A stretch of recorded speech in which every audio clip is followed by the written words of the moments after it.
बच्चे भी भागकर वापस आ रहे थे। लीलावती गांव की चौपाल पर बैठी थी। तभी लीलावती ने उन्हें रोका। कैसे भाग रहे हो? तुम आज फिर से स्कूल चले गए क्या? हाँ अम्मा, स्कूल में आज फिर से भूत आया है। मैं इस गांव के लोगों को समझा समझा कर थक गई कि अब स्कूल में ना जाओ, लेकिन हमारी कोई बात मानता ही नहीं। लीलावती हंसने लगती है। बच्चे वहां से भाग जाते हैं। सभी गांव वाले इस बात से बहुत ज्यादा परेशान हो गए और वो इकट्ठा होकर लीलावती के पास आए। अम्मा, हम सब गांव वाले बहुत परेशान हो चुके हैं, आप हमारी मदद कीजिए। स्कूल में भूत? हाँ अम्मा, हम सब उसके लिए ही आए हैं। इसका एक ही उपाय है कि बच्चों को स्कूल जाना बंद करा दो। अम्मा, ऐसे कैसे? हमारा गट्टू स्कूल जाने के लिए रोता है और ये हमारे बच्चों के भविष्य का सवाल है। मेरे पास इसका कुछ भी इलाज नहीं है। अम्मा, वो भूत आए दिन हमारे बच्चों को नुकसान पहुंचा रहा है और आप रहने दीजिए। हमारे बच्चे हैं, हम ही कुछ सोचते हैं। कितनी बार कहा है कि स्कूल में भेजना बंद कर दो, लेकिन किसी को समझ ही नहीं आता। कुछ समाधान निकला क्या? हमारा गट्टू स्कूल जाएगा? नहीं, अम्मा ने मना कर दिया। शायद अब हम स्कूल में रहने वाले भूत का कुछ नहीं कर सकते। मैं गांव के बारे में ये सब नहीं जानता था ना, लेकिन इस गांव ने मुझे बहुत कुछ दिया है और अब यहाँ आ गए हैं तो मैं इस गांव को भूत से मुक्ति दिलाकर रहूंगा। तुम इस सब से दूर रहो। हम कल ही सुबह शहर चलेंगे और ये जगह छोड़ देंगे। नहीं, तुम सिर्फ गट्टू की जिंदगी देख रही हो, लेकिन मैं इस गांव के हर बच्चे की जिंदगी के बारे में सोच रहा हूँ। वो दोनों बातें कर ही रहे थे कि तभी नीतू को घर में किसी की आहट सुनाई दी। उसने डर से पीछे देखा, लेकिन वहां उसे कोई नजर नहीं आया। क्या हुआ? तुम डर क्यों गई? कुछ नहीं, मुझे लगा कि जैसे मेरे पीछे कोई है। तुम बेवजह ही डर रही हो। अरे डरो मत, वो स्कूल में रहता है। ठीक है, लेकिन मुझे यहाँ रहना ठीक नहीं लग रहा है। नीतू को नींद नहीं आ रही थी, उसे वो आहट बार बार आ रही थी। अगली सुबह प्रेम ने गट्टू को स्कूल के लिए तैयार किया और उसे छोड़ने के लिए जाने लगा। तभी गांव के अन्य लोग भी आ गए। अरे प्रेम बाबू, आप गट्टू को स्कूल क्यों भेज रहे हैं? आप सब भी गट्टू को स्कूल भेजिए ना। ना बाबा ना, हम अपने बच्चों के साथ ये रिस्क नहीं ले सकते हैं। ठीक है, गट्टू अकेला स्कूल जाएगा। प्रेम, एक बार और सोच लो, क्योंकि वहां मास्टर भी आने से डरता है, तो पढ़ाएगा कौन? प्रेम बिना उत्तर दिए ही गट्टू को स्कूल छोड़ने निकल गया, लेकिन रास्ते में ही उसके साथ कुछ अजीबोगरीब चीजें होने लगी। उसको बार बार महसूस हुआ कि जैसे उसके पीछे कोई है। कोई भागता हुआ उसके साइड से गुजरा। तभी प्रेम की सामने नजर पड़ी। वहां एक डरावनी औरत जा रही थी। उसे देखकर उसके तो होश ही उड़ गए। पापा, ये कौन है? ये बहुत डरावनी है, बिल्कुल डरावनी चुड़ैल के जैसे। नहीं नहीं, ये डरावनी नहीं है। मुझे वापस घर ले चलो, मुझे स्कूल नहीं जाना। अरे ऐसे कैसे स्कूल नहीं जाना? तुम हमेशा स्कूल जाने के लिए जिद करते थे। भूत वाले स्कूल में नहीं जाना। कुछ नहीं होगा, मैं हूं ना। ठीक है पापा। प्रेम और गट्टू बात कर रहे थे कि तभी प्रेम को महसूस हुआ कि उसके पीछे से कोई दौड़ कर गया है। वो डरकर पीछे मुड़ा। वहां कोई नहीं था। उसने चैन की सांस ली और जैसे ही स्कूल जाने के लिए वापस पीछे मुड़ा तो उसके होश ही उड़ गए, क्योंकि वहां अब डरावनी औरत नहीं बल्कि एक सफेद कपड़े पहने हुए डरावना आदमी चल रहा था। प्रेम जैसे ही गट्टू को लेकर वापस गांव की ओर दौड़ने लगा, उसके पैर जमीन पर ही रुक गए।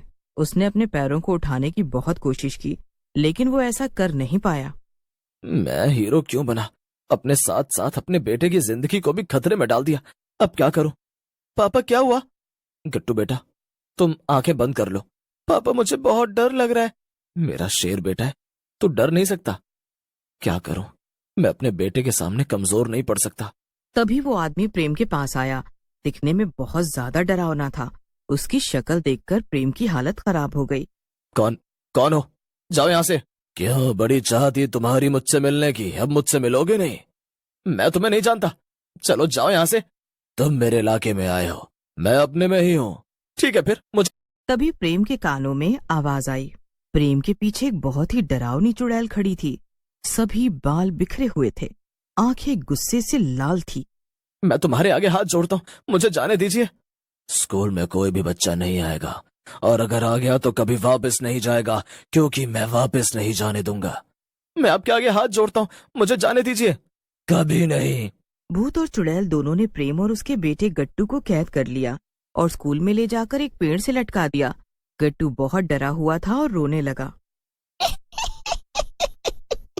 यहाँ से कोई भी नहीं जाएगा और तुम दोनों को ऐसी मौत मिलेगी कि भूल कर भी यहाँ कोई कभी नहीं आएगा।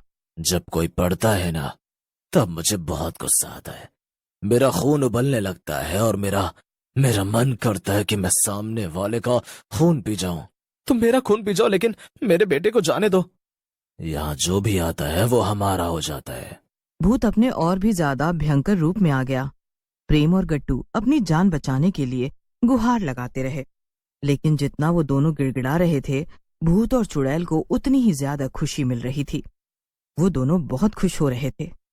अब इन दोनों को मार देना चाहिए और ऐसी मौत देनी चाहिए कि कोई भी अपने बच्चे को स्कूल नहीं भेजे।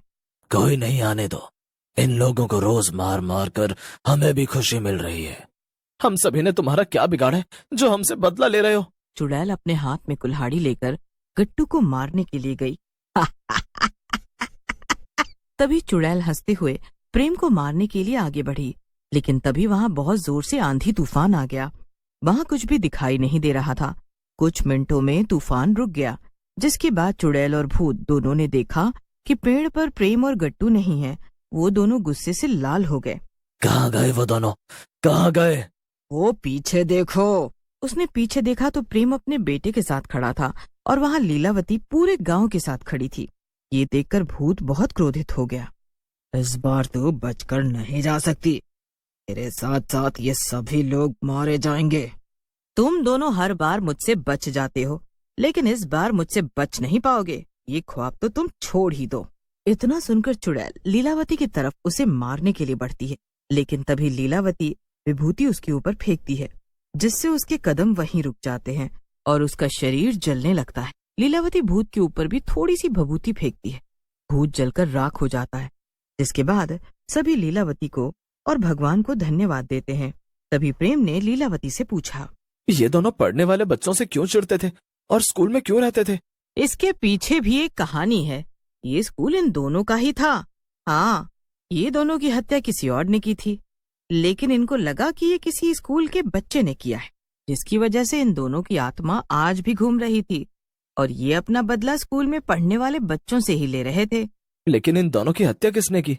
यहाँ पर जगत नाम का एक व्यक्ति रहता था। वो भी अपना स्कूल चलाता था, लेकिन इन दोनों का व्यवहार और स्कूल में पढ़ाई अच्छी होने के कारण इनके स्कूल में ज्यादा बच्चे आते थे, जिसकी वजह से जगत का स्कूल बंद होने लगा। उसने एक दिन चुपके से आकर इनके खाने में जहर मिला दिया और एक बच्चे के हाथों खाना भिजवा दिया। हाँ, और इन दोनों की मौत हो गई और ये अपनी मौत का जिम्मेदार स्कूल में पढ़ने वाले बच्चों को समझने लगे, जिसकी वजह से ये दोनों आज तक स्कूल के बच्चों से अपना बदला ले रहे थे। आपने इन दोनों को उस दिन से ही मुक्ति क्यों नहीं दी? मैं उस समय इतनी ताकतवर नहीं थी। मैं सिद्धियां प्राप्त कर रही थी ताकि मैं इनको शांत कर सकूं। अम्मा, अब हम स्कूल आ सकते हैं? हाँ, मैं कल से ही इस स्कूल में काम शुरू करा दूंगी और सभी को निःशुल्क शिक्षा दूंगी। अब तुम्हें किसी से डरने की कोई जरूरत नहीं है। अगले दिन सभी लोगों ने मिलकर स्कूल में काम किया और उसकी हालत को सुधारा। लीलावती ने सभी बच्चों को स्कूल पढ़ने बुलाया और प्रेम भी अपनी पत्नी के साथ